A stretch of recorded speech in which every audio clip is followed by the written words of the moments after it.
if you're not going to take God as your Lord, you'll take something else as your Lord. And usually it comes in the form of celebrities or money or power. So that's why it's important for us to not hold other people in the position that is only deserving for the Creator. You're a sincere person and that you're searching for the truth. The one thing that is common with all the people that God gives guidance to is that they are sincere, that they're seeking the Creator, they're seeking for the truth. When we look at the Bible, we can tell that there has been things that are mistakes in it. We can tell that things that have been changed in it, things that have not been preserved in it. And it's not the Hindu scholar or the Muslim scholar or the atheist scholar that says that. It's the Christian scholars themselves that say that. Yeah.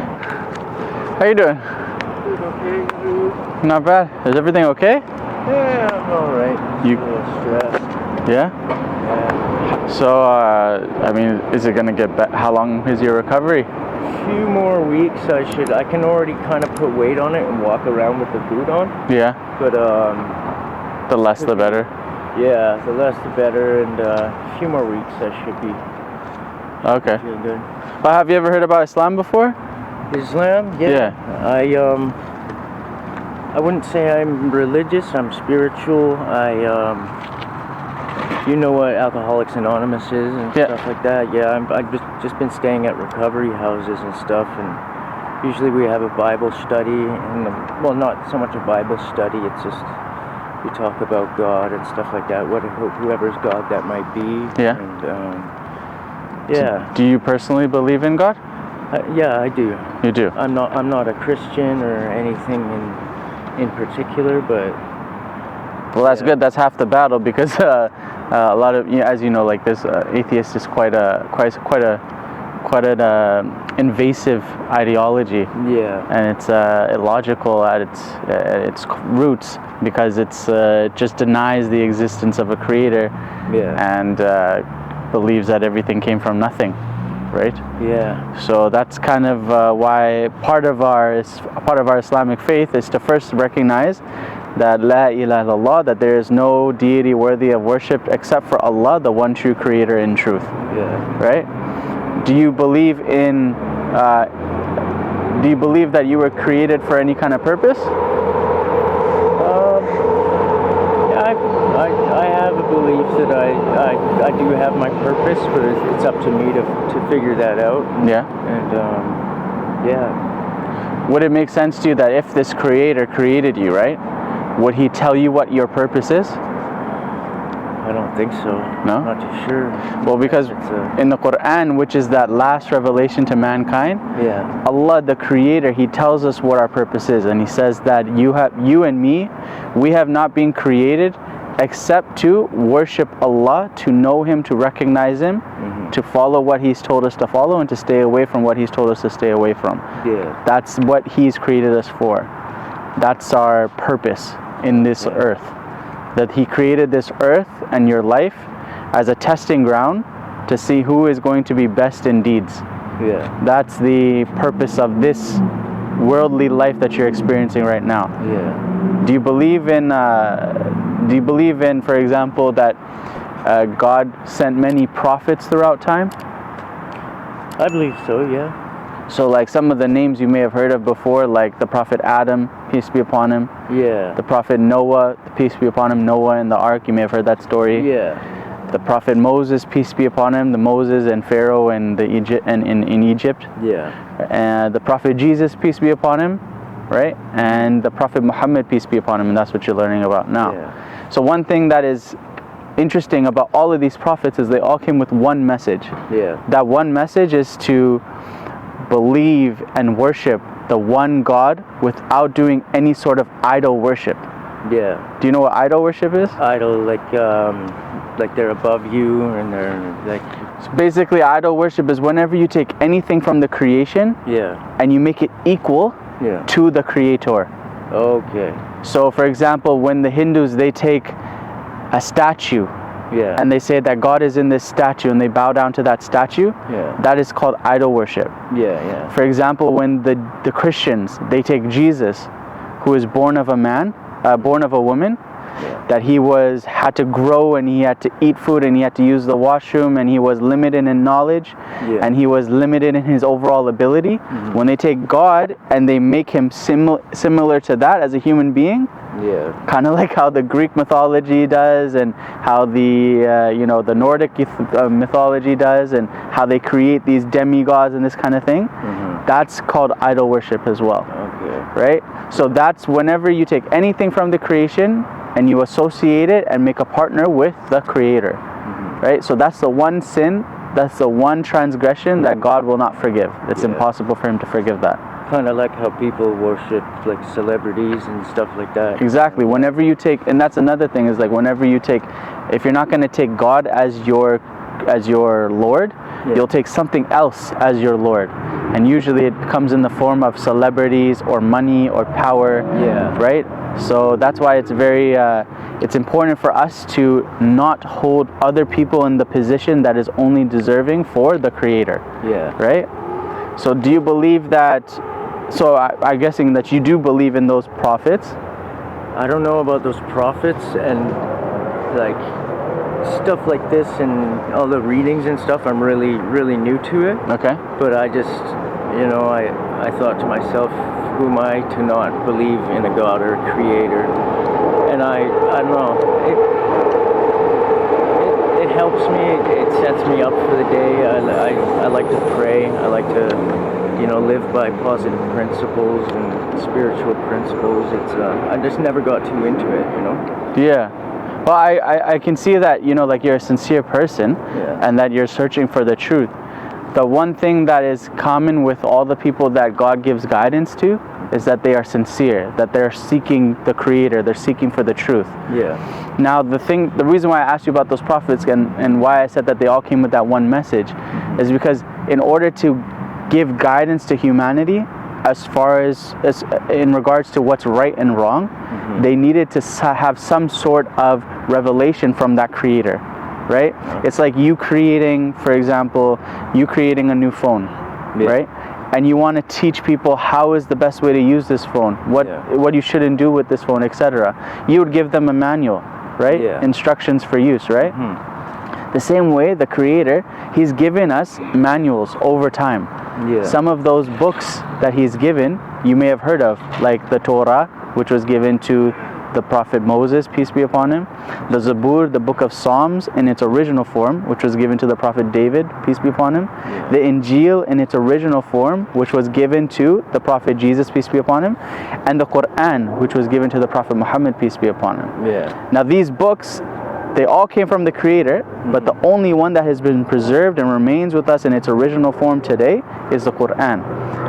And that's why it's a testament to the fact that God says in the Quran that surely it is we that have preserved it and that we that will maintain its preservation, right?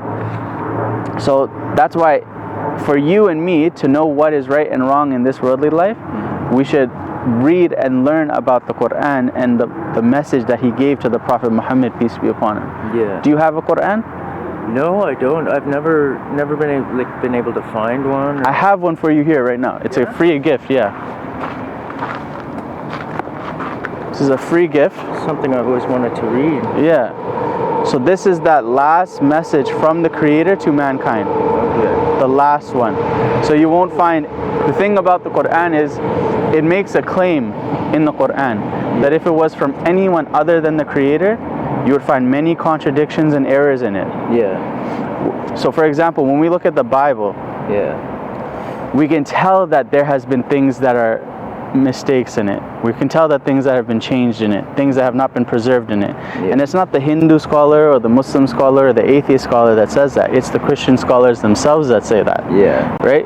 So that's why, like, for example, in the Revised Standard Version of the Bible, many verses that back up the idea, the doctrine of the Trinity have been taken out because they say that that's not found in the earliest manuscripts. Right? You can find many places where there are numerical contradictions. Contradictions between Paul and Jesus, peace be upon him. So it lends the idea that this Bible you cannot trust as a source of your criterion between right and wrong. But the Quran, as it being that last revelation, if there was something like the Old Testament and New Testament, the Quran is that final testament. Okay. So it's that thing that you can use now and be sure that because of its preservation, because of its what we call isnad, because of its chain of narrators that go back to the Prophet Muhammad, peace be upon him, and it being memorized and preserved in the time and the lifetime of the Prophet Muhammad until now, you can trust that it's you can trust that it is the correct message from the Creator. Yeah. Does that make sense? Yeah, somewhat. Yeah. Yeah. So that's why, like, if you are searching for the truth, and it seems like you are, I implore you to learn about the Quran and learn about the Prophet Muhammad, peace be upon him. Oh yeah, absolutely. Because it's a means for. Do you believe in something called a Judgment Day? I don't know if I believe or not. It's all new to me. Yeah. I just know my life in the past. I've been,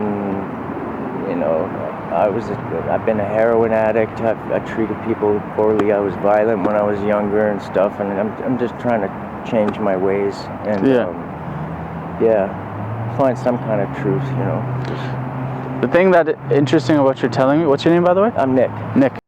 Nice to meet you. Me too. What's interesting that you're telling me, by the way, is that it is you now feeling like there's something about you that has to be better, and you have to hold yourself to a higher standard. Yeah. So in Islam, we actually feel like because we believe that we are responsible for everything that we do in this life, because we have angels that are writing down everything we're doing, we do our best to make sure that it is in accordance with what God is pleased with.